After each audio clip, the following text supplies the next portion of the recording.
हरियाणा और जम्मू कश्मीर में चुनावी शोर के बाद अब नतीजों का शोर भी थम चुका है।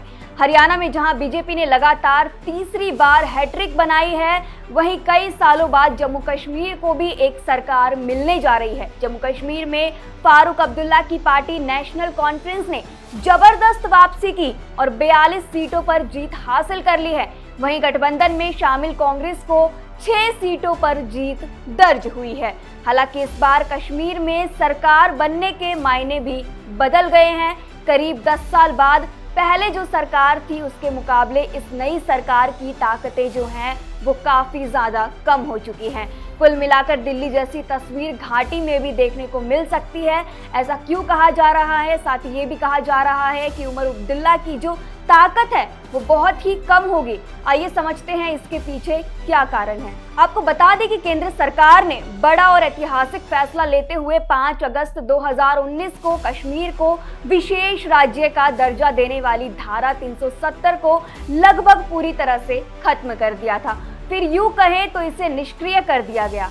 ऐसा करने से पहले घाटी के तमाम बड़े और छोटे नेताओं को अरेस्ट या फिर हाउस अरेस्ट कर लिया गया था, जिनमें कई पूर्व मुख्यमंत्री भी शामिल थे।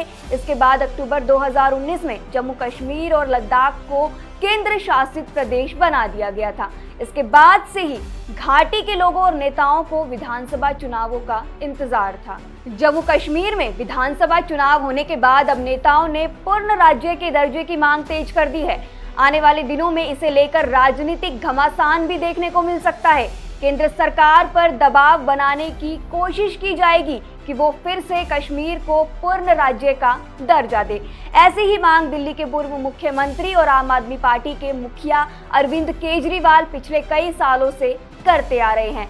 ऐसे में कहा जा रहा है कि अब जम्मू कश्मीर में भले ही सरकार फारूक अब्दुल्ला की पार्टी की हो या फिर उमर अब्दुल्ला वहां के मुख्यमंत्री हो, लेकिन कांग्रेस सरकार बनाने में भले ही कामयाब रही हो, अब्दुल्ला सीएम बनने वाले हो या फिर तैयारी कर रहे हो, लेकिन केंद्र शासित प्रदेश में सीएम के हाथ पूरी तरह से खुले नहीं रहेंगे।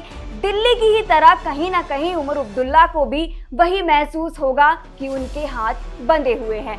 इस बात की चिढ़ चुनाव से पहले उमर अब्दुल्ला के इंटरव्यू में भी साफ साफ दिखी थी। आपको बता दें कि इस इंटरव्यू में उन्होंने खुद कहा था कि वो ऐसे राज्य का सीएम नहीं बनना चाहेंगे जिसमें एक चपरासी की भर्ती के लिए भी उन्हें उपराज्यपाल के दफ्तर के बाहर फाइल लेकर बैठना पड़े। अब आपके मन में ये सवाल जरूर घूम रहा होगा कि पूर्ण राज्य और केंद्र शासित प्रदेश की सरकारों की ताकत में क्या अंतर होता है और आखिरकार पूर्ण राज्य के दर्जे की मांग क्यों की जाती है।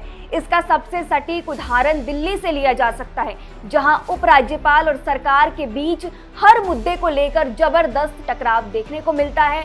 राज्य सरकार एक स्वतंत्र इकाई होती है, यानी एक बार चुनाव जीतने के बाद कानून बनाने और राज्य के नियमों में बदलाव को लेकर तमाम तरह के अधिकार कैबिनेट के पास ही होते हैं। लेकिन केंद्र शासित प्रदेश में ऐसा नहीं होता। यहाँ पर केंद्र का ही शासन होता है। केंद्र सरकार की तरफ से एक उपराज्यपाल, जिसे एलजी भी कहा जाता है, उसकी नियुक्ति की जाती है, जो केंद्र शासित प्रदेश के तमाम कामकाज के अंदर दखल देते हैं। यहाँ कोई भी कानून या नियम बनाने से पहले एलजी या फिर उपराज्यपाल या फिर केंद्र सरकार की इजाजत लेनी होती है।